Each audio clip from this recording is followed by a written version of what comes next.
So, Caspar, thank you for joining me today. Yeah, thanks for having me. Yeah. All right. Well, to the viewers as well, thank you for joining us for another episode of A Businessman's Guide to Almost Everything, the show where I, your host, Kole Berzenji, get to sit down with interesting folks from a myriad of different fields.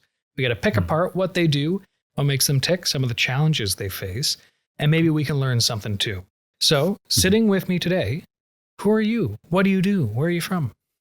So Caspar, I do real estate media. I got my logo and stuff on my sweatshirt. So I do real estate media. So I focus on real estate agents, and we do I do photos and videos, and small businesses. So should I look at that camera too? Or it doesn't matter. Just looked at me. We're just having a conversation. They're not even here. Okay. So your company, you said you have a company. What's your company name? So my company name is Hickman Real Estate Media. So I really focus on real estate agents, and I've done a few projects outside of real estate, really trying to help business owners, real estate agents, small business owners, build their brand and just have a good, build their brand and kind of, get more clients and show up online. Oh, right on. So you do media. It's a pretty big umbrella. What does that entail for you? Yes. So it used to be called real estate photographer, but with real estate now we're getting on camera a lot more. And so like, I'm sure if you're on your, Facebook or Instagram, or if you're on TikTok, whatever that is, I don't use TikTok. I know what TikTok is. I just don't use it. But if you're on Facebook or Instagram or the other stuff, you're going to see a lot more video. Like it's mostly video and some pictures and some other kind of stuff, like social media posts. And so I forgot the question, but mostly just trying to help agents get on video, get a camera. So you've been saying that that's been an increasing need. Is that right? Yeah. I mean, we're doing this. And and like this isn't even for a real estate agent. This is just you promoting your own business. Yeah. I mean, I guess as I was coming up here, I was thinking, so it's really weird for like a person behind the camera to get on camera. But I think for me, like over the last year and a half, I started my business here in Bellingham in January of 2024. And at that point, I was very nervous being on camera. And I mean, still slightly uncomfortable. I don't know if I'd say slightly uncomfortable or just feels weird being on camera sometimes, but I just know that we have to do it. Yeah. So, I used to have this idea that like the personal brand thing was like this narcissist influencer angle, but there's another side to it where with businesses that are in a marketplace that is so people want that authenticity. They want to know who they're working with. It's becoming less and less of a nice bonus, and it's coming closer to a necessity. It's not necessary just yet, perhaps for most fields, but it's still moving in that direction.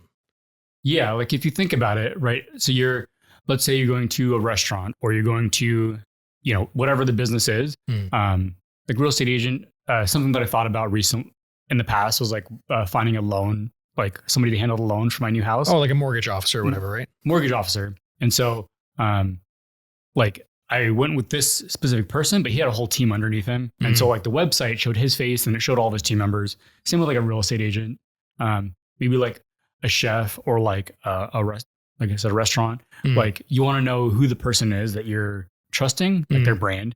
But then they're going to have a whole team and they're going to have a bunch of people they've trained and they are responsible for, or like they trust to deliver you the quality. And so like with personal branding, it's mostly about like the person at the top that's, like building out their brand, and you're going to see their face and be like, I trust them. And then they have a whole team underneath them that's going to be able to, that they've, kind of molded into people they trust. It's like if you ever go to a Gordon Ramsay restaurant, chances are Gordon Ramsay's not making your food, but there's still that brand association. Yeah. I mean, I'm going to 2 conferences in Vegas this November, and I went there this last November. And there's all these, like there's Bobby Flay and like there's the Cake Boss and stuff. Yeah.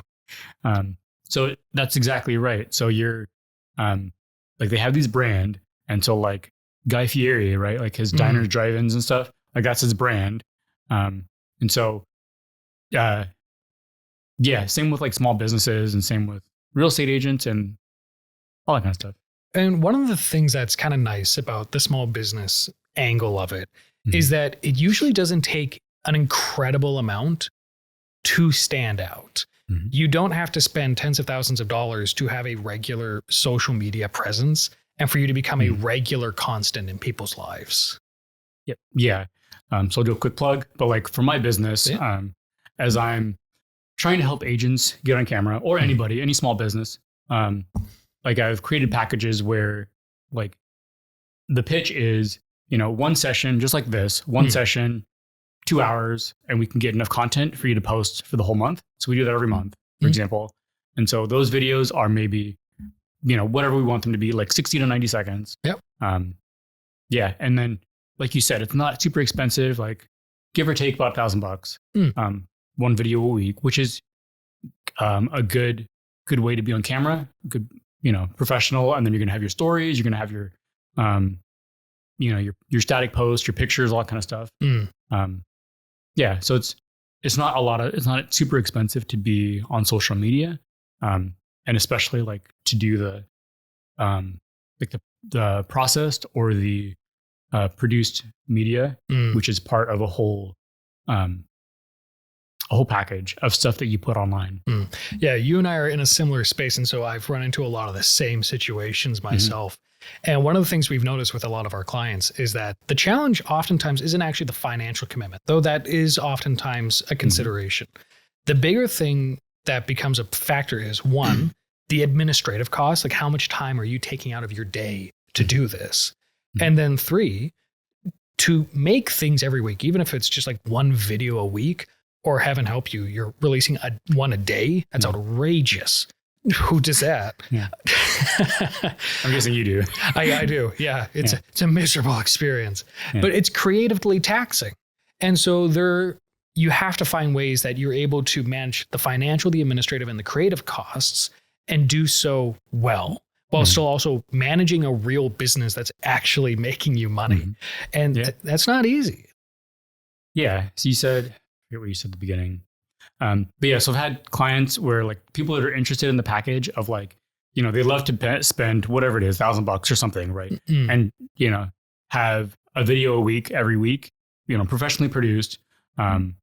And like their delay or like their speed bump or their roadblock isn't money. They're like, yeah, I'd be happy to do this, but like just the time. Yeah. And sometimes it's just that small like slow down, that small speed bump of just time, or like not seeing they see the value, but just not, not stepping in or trying it out. That's the challenge that I've had, because people, like when I post videos online, like I'm getting better at making videos and people are seeing that, and I'm posting online all the time. And people are like, oh, I want to do it. But then just like, sometimes it's the money, sometimes it's the time. Yeah. And like, it's never just 2 hours to film. It's hours to plan, and then it's to schedule, and then it's to content, right? And it just gets out of hand. And so you've come in and you started as a photographer, but now you've just moved into media general. Do you think that that's the current trend for all real estate photographers, or do you find that you're almost creating a niche for yourself? It's completely the trend. Completely the trend. And some, like when I started, so I guess maybe I'll go through my backstory. So I guess like 5 years ago, I wasn't even interested. Well, I didn't even think of this as like a career, or even think of this as something people do. And I think it wasn't really something that a lot of people did back then. Right. But I guess my backstory for doing this is like back in like COVID times, like 2021, 2020, 21, 22. Like I bought a drone, because like we were all stuck inside, and it's just a way to get outside. And with that, I was like, I actually wanted, we were doing a lot of traveling because, we had to be outside, doing a lot of traveling. And the idea was like, I wanted to start like a travel blog, because everybody was all about like the side hustle back then. And it's like, I want to do a travel blog. And so I was like, well, I can get a drone. And then it's like, all right, you got to build a website. And like, what do you want on your website? You want stuff that people can buy. I was like, well, if I got a drone, then people can buy like drone photos, aerial photos, stuff like that. So I did that. And then like who's the biggest client for drone media, like drone photos and videos, is real estate agents. Yep. And then kind of that path. And like the very beginning, that was 2022, I think, when you have to take an exam. So with the FAA, to do it commercially, you have to take an exam. It's the Part 107, isn't it? Mm-hmm. Yeah. So you have to take an exam. So I bought the course. Like I bought a course instead of just trying to study online for free, and took the exam and passed the exam, and then I could start taking photos for agents. I just started with drone photos, and I was like, man, this is great. Like go to a place, take like 5 or 10 photos and head back and got a couple $100 in cash. And it's great. But it's like, well, from there already, the agent that I was working with, which is a family member, like the agent that I was working with, it's like, well, why don't you just take pictures of the house while you're here? And so then it's like the next time I worked on getting like a camera, which was like older camera, and just slowly, like then I was delivering via Dropbox, and I was like trying to edit the photos myself. Yeah. Which I didn't even know about right now. So right now I take pictures, I'll like do bracketing photos. And so I'll bracket, like in this room, for example, I'd go to a corner, set my camera to take 3 pictures at a time, take the 3 pictures, do it again so that it's exposed for the window, take them again. And then I would send him to a photo editor, and he would put them all together to a professional image. Back in like 2022, I didn't even know about bracketing images, and I was just like taking one picture and trying to edit. And so just a lot of small things that I've learned over time that allow me to kind of have like a professional, and then video, and then Matterports and all this kind of stuff. So I've heard similar stories like that. I don't know how many times now, where especially from business owners, where it often just started out as, I was doing a thing. Someone asked me if I could do a job, and I said, sure, I'll figure it out. And then that came up with like, hey, that was pretty good. Hey, I need something else done that's kind of similar. Are you also willing to do this as well? And it's like, sure, I guess. It's kind of amazing what opportunities end up happening if you're just willing to say yes every now and then. It is. Something that I've learned is, so I listen to a bunch of podcasts. I'm driving all the time. I mean, Thursday I'm driving to Arlington. Oh, no, Marysville. Thursday I'm driving to Marysville. Last week I drove to Lake Stevens and Stanwood. And so I'm driving a lot. So I listen to a lot of podcasts. And something that I heard is, like if you're saying yes to something, then you're saying no to something else, or lots of other stuff. Right. And so, I guess kind of what I was thinking when you were talking about that is like just, and something that I've had to work on is trying to like not say yes to everything, and be more strategic in the stuff that we say yes to, that I say yes to. Which it's a great problem to have, because people want you. Yes. And kind of like what you were talking about, of like, think about it as like opportunity cost. Yeah. It's like, if I was spending time doing something, then it's like, I can't spend time doing something, that's maybe more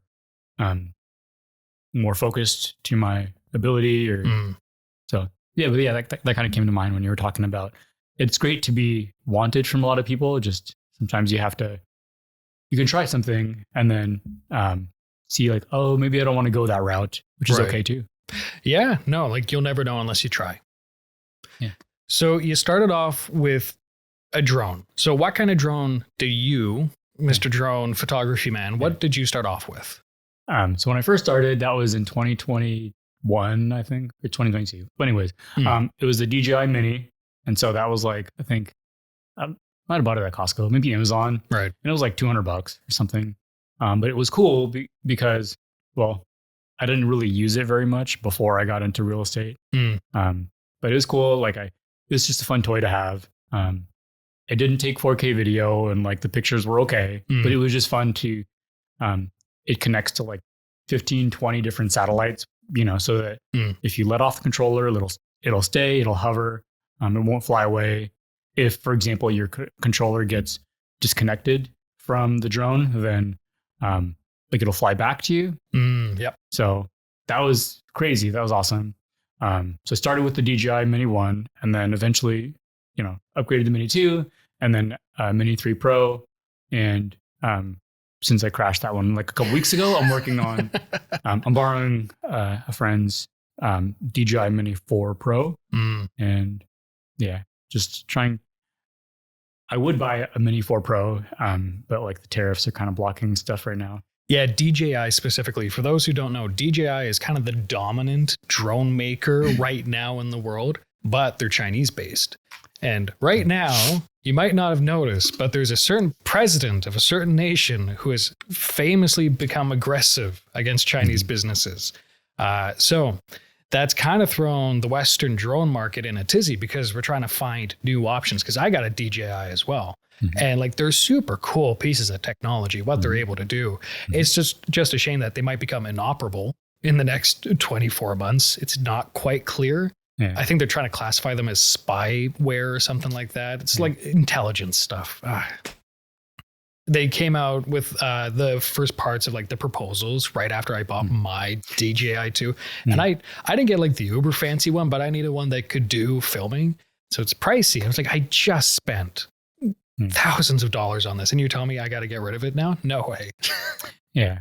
It is interesting. Like I don't follow a lot of the like news updates because it's just crazy how many people use a DJI drone and there's no real comparison to like any other drone maker. There's like some US based ones, but they're like triple the cost for the same quality.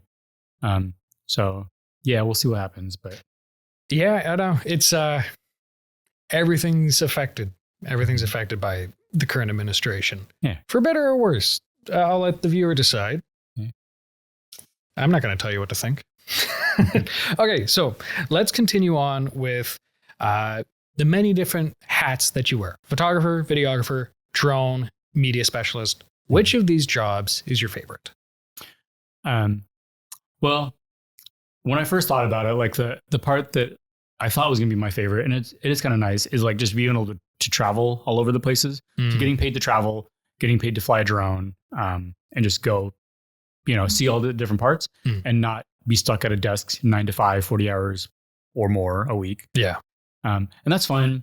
It can get tiring of just driving a lot. I don't mind driving.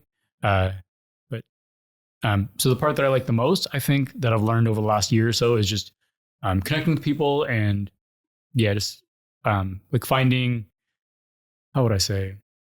Yeah, just like building relationships. I like going to like networking events. Like we met at the Whatcom Young Professionals and the Bellingham Partnership like marketing event, quarterly marketing event.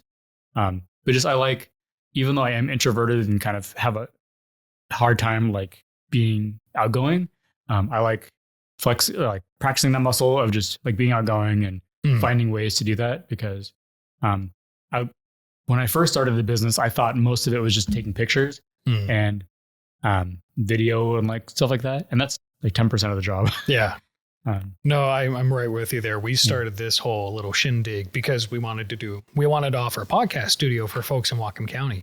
And, we got a little bit of business from that, but we realized that, we need to expand. It's like, okay, so we started taking on different jobs. We did like a documentary here, and then we started working with cities over there.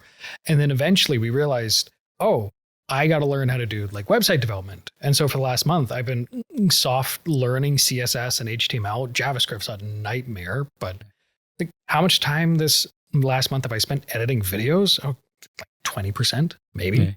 So one thing I will say, so I did redo my website and I used a guy here in town. So if you want help with that, but yeah, I had sorry to cut you off, but like I redesigned my website with Squarespace, using Squarespace, but I hired a web developer to help me with redoing the whole thing. I guess it can be kind of picky on like understanding the marketing and understanding the vision of what I want the site to be. The person that I used here in town, Sean, from Bellingham, we worked together really well. He was able to kind of help put everything together, help suggest like, I guess what I'm used to, for example, is like at the bottom of the site, like have like all the reviews, like 3 reviews kind of scrolling. And he's like, every fold. So like, if you think of it like a website, like as a newspaper, like every time you fold to a new page, having one review there. And so instead of just having a bunch of them at the bottom, having like, them sprinkled throughout so people keep on seeing it. So just like, I guess, as you're saying, like we wear a lot of hats. One of my goals or things that I try to do is try to hire people in roles or, contracting positions that can take some of that distraction or stuff off my plate. Well, you're talking about delegation right there, which is something that eventually we all have to run into where, Lord help us. We've got enough on our plate where we get to choose what we focus on. And we get the privilege of saying, hey, I'm just never going to take great joy in this, or maybe I'm just not very good at it. We get to pass it off. So video production, photography, aerial footage, and then media management. What's the kind of work that you're able to delegate? And what's the kind of work that is so important that you do yourself? I think the most important thing that I do myself is like client outreach, client service, so like interacting with clients. Like as we talked about, like I delegate the photo editing, I delegate the video editing. I have a virtual assistant that helps me with my social media, which a lot of agents are like have asked me about or excited about. Because trying to do all that stuff, like I would only be able to do like maybe one job a day. Right. Yeah. And like I can do I've done 3 or 4 or 5. I think maybe my most is 4 in a day. But kind of like what you're saying, there's a book called Buy Back Your Time. I don't know if you've read that one. I've not. But it's the whole idea of like I guess thinking about all the stuff you're doing, like what's high value, what's middle value, what's lower value, or like if you think of it as a doctor, like what's something a doctor would do, what's something a nurse would do, what's something that like the front desk person would do. Right. Because it takes different levels of time and education to get that far. So kind of like what you're saying, like what I would like to do, what I enjoy the most and what I can't really delegate is connecting with clients, giving somebody a face to connect with. So like when I do build out a team, like one of my goals in the future is to hire a photographer or somebody else that can take on more jobs. I can delegate getting help with, taking on more photo shoots. So instead of only being able to do 3 or 4 a day or 2 a day, depending on how much is going on, I can have somebody to help out and maybe take 4 or 5.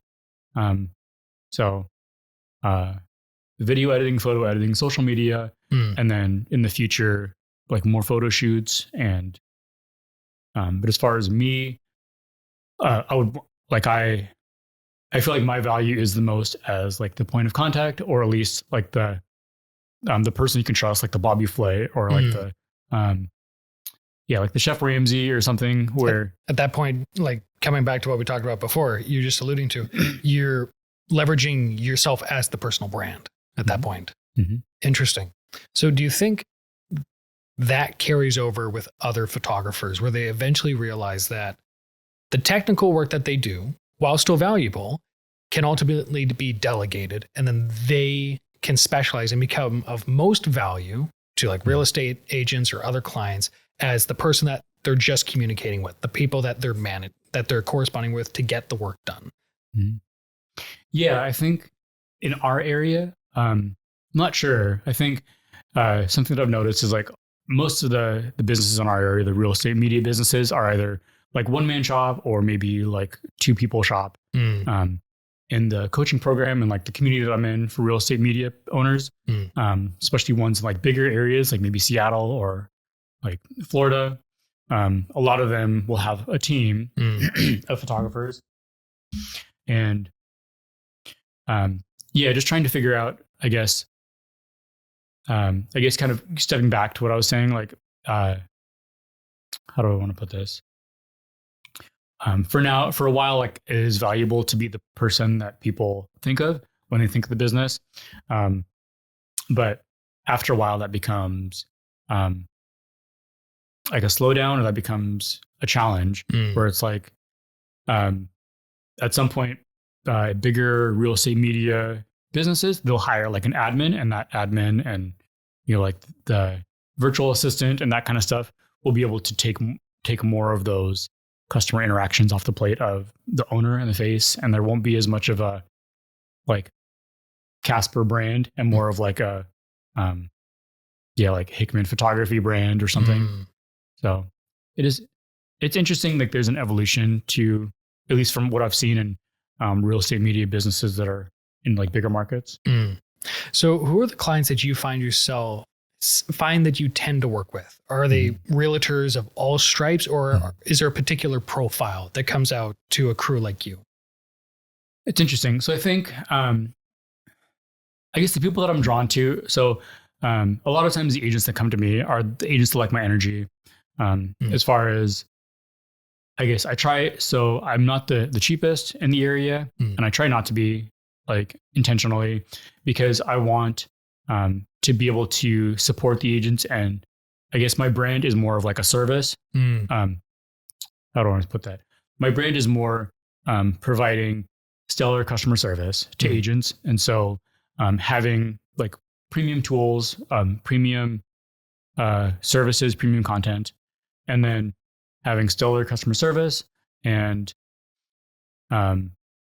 just being somebody that, like, understanding that this is something that, just trying to be somebody that agents want to work with, and somebody that appreciates the business.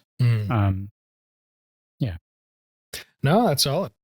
So going in further into that direction, the kinds of realtors that come to you, what is the service that you offer them that is really the make or break deal? And I think you kind of alluded to it already, but what is it that they really need from you more so than anything else?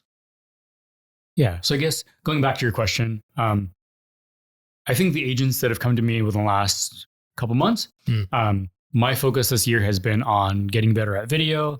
And so the agents that have come to me, some of them have seen that I've worked with an agent before. So I've worked with Bree in like Lake Stevens area, and they've seen her video, and then they're like, "Who did your video?" And then they'll come to me and they'll come order a video with me, and they're super excited. Again, like I said, my focus this year is all about trying to help agents and people get on video. I understand that it's can be very uncomfortable, and especially sometimes you just need somebody to help you step out of the box. And so, remind me of your question again. So when someone's coming to you, what is the service that they're really buying? Is it really just the photos? Is it just the footage that you're editing for them? Or is there something else that you're offering them that is really the prime, like the prime cut of meat, so to say? Yeah. So, I mean, clients can go to any photographer in town and get photos, and they're going to be good. Like all of us, everybody that's still in business, they're going to have good enough photos to put on the MLS, which is kind of the bread and butter. Like that's what you need. Like that's what they're coming to. But as far as clients coming to me, I think what I really want them to focus on, and what I want them to leave with, is like somebody that they enjoy being like working with, somebody that's going to help provide them the stellar service, and like really help be like a relationship and just a consultant, and help them help support them. I think on my website, what I say is like, here to help you win listings. So I want to help them succeed. I think what we put on there was like, we win when you win, or something like that, where it's all about like we're part of the toolkit of a real estate agent to help them, get more clients and help them succeed. Cause when they succeed, then we succeed. It's not just about getting a job done. It's that you're coming on board as a partner almost for a period of time, but a partner for a job, and you're going to walk them through making sure that it's done in a way that is satisfactory and that's particular to them.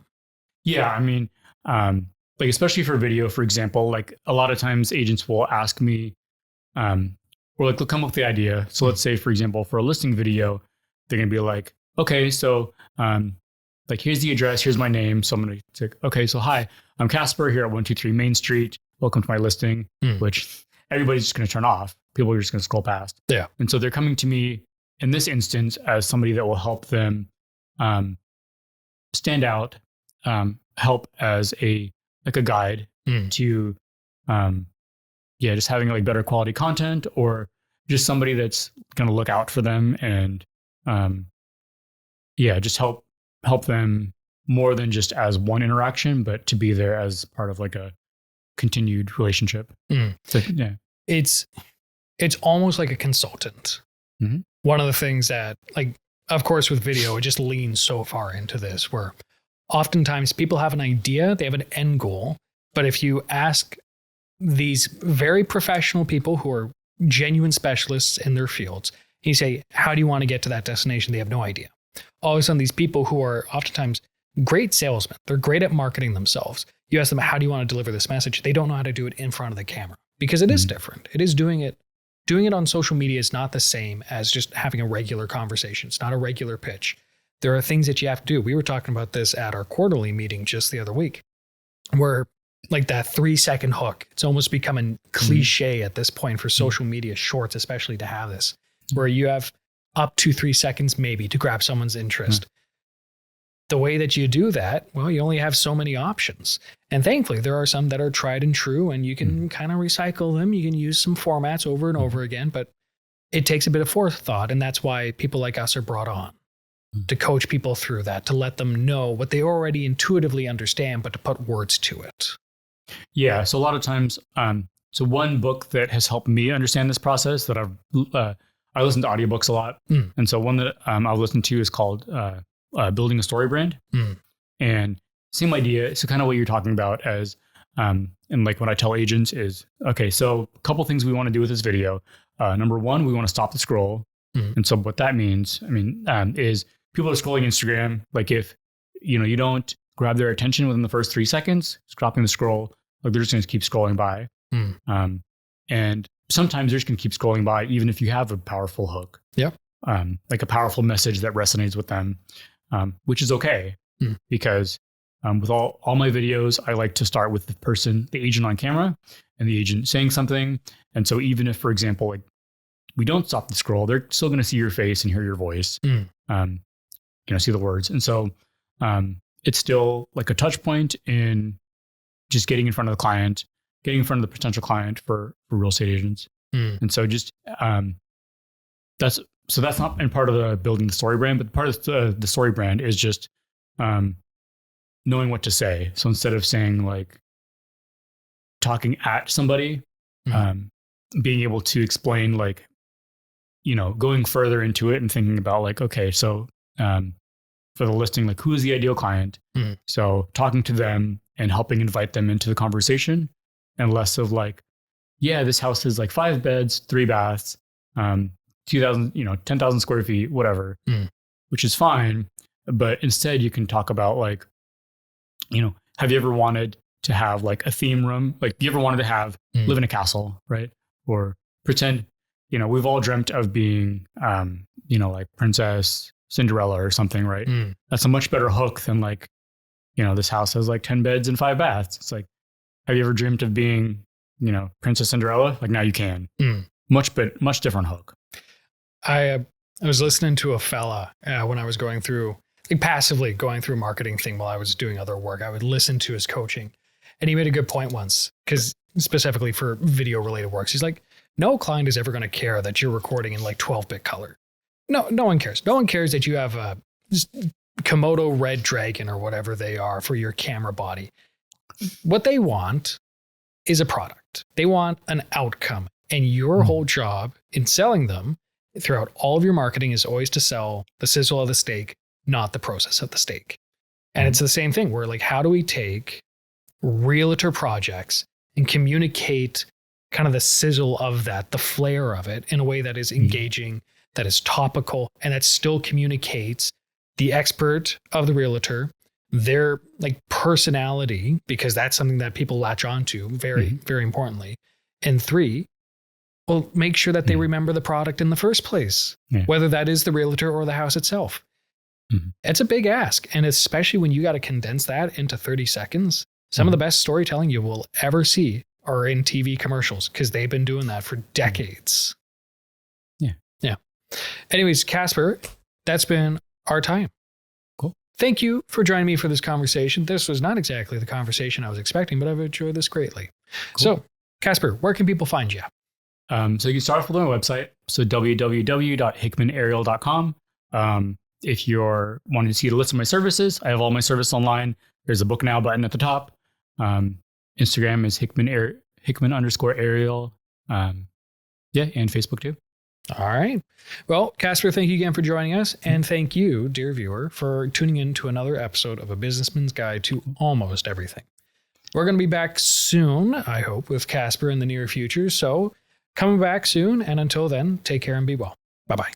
Thanks.